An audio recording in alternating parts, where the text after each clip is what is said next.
In this demo, we will explore how you can animate the rotation of one or more elements. And in this case, the animation is going to be based on scrolling. Okay, so actually scrolling within the web page. Okay, now let's go ahead and take a look at how we set this up. And I should mention, again, if you look down below the video, in the Read More, you will see the links to the resource files, to examples and the actual resource files. All right, so let's go ahead and take a look at the code.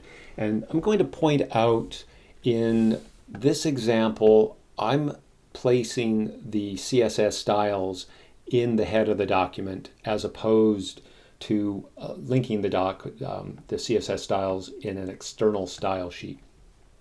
All right, it's just a little easier this way in the demo. All right, so let's take a look at the HTML first. So I will use a div. I'll give each div an ID.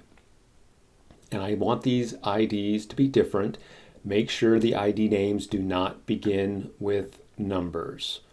Okay, so if you were to begin this and call this one gear, it could be ONE hyphen gear, just not O1 hyphen gear. So do not start IDs with numbers. Okay, so this is pretty straightforward. I'm placing an image inside of each div, and each div will get a unique ID. All right. And then if we take a look at our CSS, just so you can see what's going on, I'll explain real briefly here. On the body element, I have set the height to 1000 viewport height. So VH means viewport height.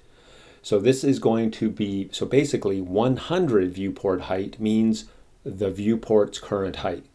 So if you stretch the viewport and make it taller, it's still 100 viewport. It's the visible part, the viewable part. All right, so I'm setting this to 10 times the current viewport height. So I'm going to say 1000. So if 100 is one viewport height, then 1000 is 10 viewport height. Okay, so now each gear, each of those divs, each of those IDs, I'm going and setting the position to fixed, and then I'm setting a top and a left position. And you can just see each gear is fixed, and then I'm just using combinations of left, right, bottom, so top, right, bottom, and left to move these gears around.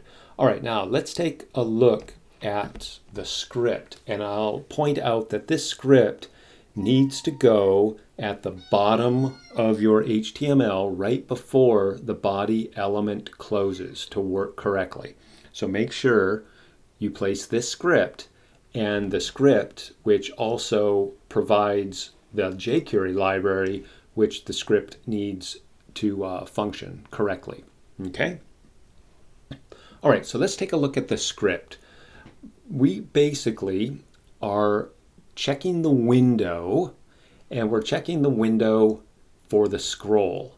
And then the function which we're going to create is we're going to create a variable.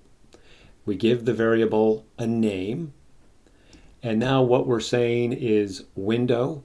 So when we scroll from the top at a particular speed, which we will use a percentage for, we're going to do a little bit of math, okay? And this math is either A, going to rotate your element clockwise or counterclockwise. So if you want an element to rotate clockwise, then we need, oh, where is it here?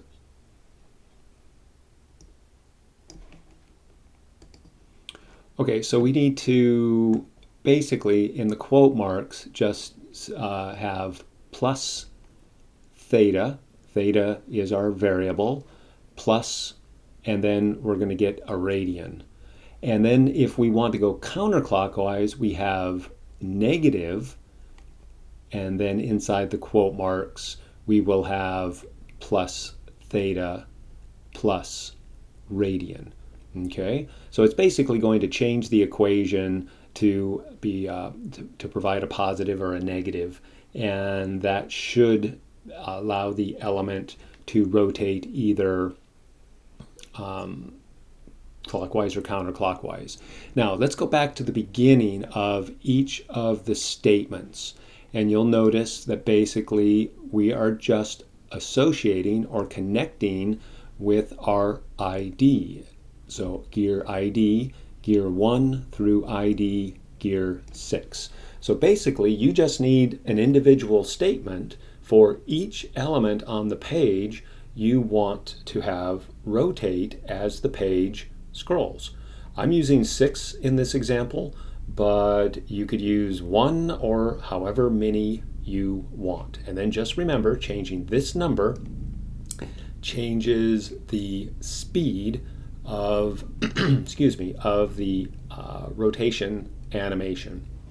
So if we go back and let's just make our page a little narrower and we rotate, I'll just scroll up and down the page. You see the gears rotate.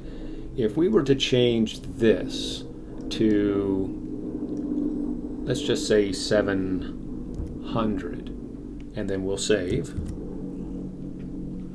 And let's go back, and now you should see that they'll rotate faster. Now to really make this obvious, let's change this to 100 and save. And now the gears will obviously go much, much faster. All right, so that's how you basically set up an animation for rotating elements clockwise or counterclockwise based on the page scrolling.